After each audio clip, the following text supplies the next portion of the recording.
Stat students, this is a quick video to just show you a few things on the calculator you'll be using for tests at the math lab. It's the TI-30XS Multiview. If you bought it at the store, it'll look something like we see on the screen here. To make the buttons a little bit more visible here, I'm going to change the background color. That way we can see it a little bit better.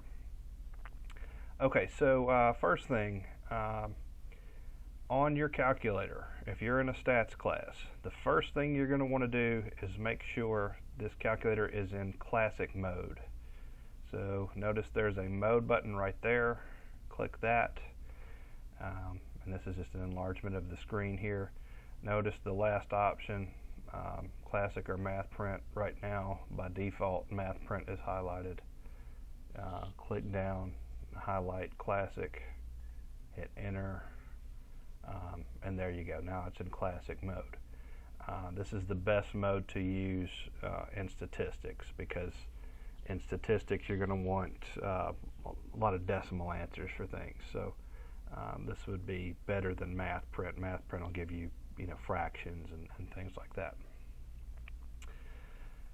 Okay, so the stats button, notice right there where I'm pointing with the cursor, STAT, you'd have to hit second to get to that stat button. The first function is data right there. So eventually what you're going to be doing in stats classes is calculating something called one variable statistics. So let's go ahead and hit this data button, and you get a screen like this. It's got 3 columns.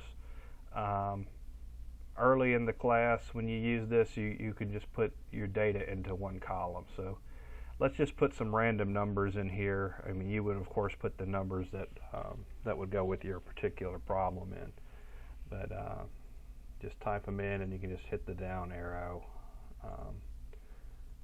to move down to where you can plug something else in. Okay, so again, I'm just plugging in some random numbers here. Okay, so there we go. We've got some random numbers in there. The next thing we want to do is hit second and then stat, which is also that data button. Hit that. It gives you 2 options here: one variable statistics, 2 variable statistics. You want to run one variable statistics right now. So it's telling you to hit the number 1. Okay, so just hit 1 here. It's going to ask you this stuff. The L1 was the column I put all those numbers in, so just leave that highlighted. You shouldn't have to worry about the frequency option there. Just leave that alone, and scroll down to where you're highlighting calculate, and go ahead and hit enter on that. And when you do that, you're going to get a whole list of data. So you can use the up and down arrows to look up and down at the different things. Your stats teacher will teach you, what these symbols mean. We'll let her do that, or him. Later in the course, you may need to do 2 variable stats. So again, I'm going to go back to my data button here. I can clear those numbers if I'd like. It gives me a fresh screen here. Okay, so to run 2 variable stats, I need to fill out 2 columns worth of data. So again, just put in some random values for right now, just to run this example. Okay, that should be enough. And then let's go over here to the L2 column and put in some more data.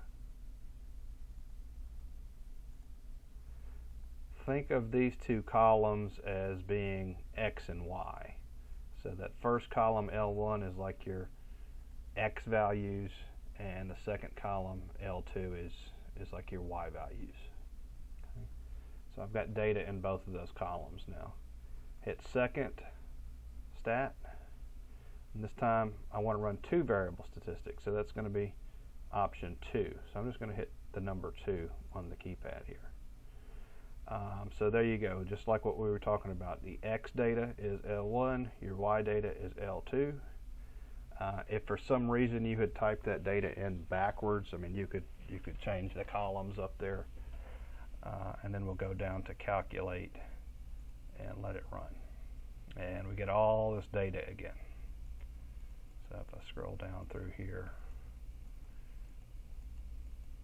got all this different data, which again, your stats instructor will explain to you what all that data means. So that's really all you need to do as far as statistics goes in this calculator. Of course, you know, there's the basic operations, you know, add, subtract, multiply, divide. I'll let you look at the other video if you want to see how to use anything else on the calculator. Good luck in your class.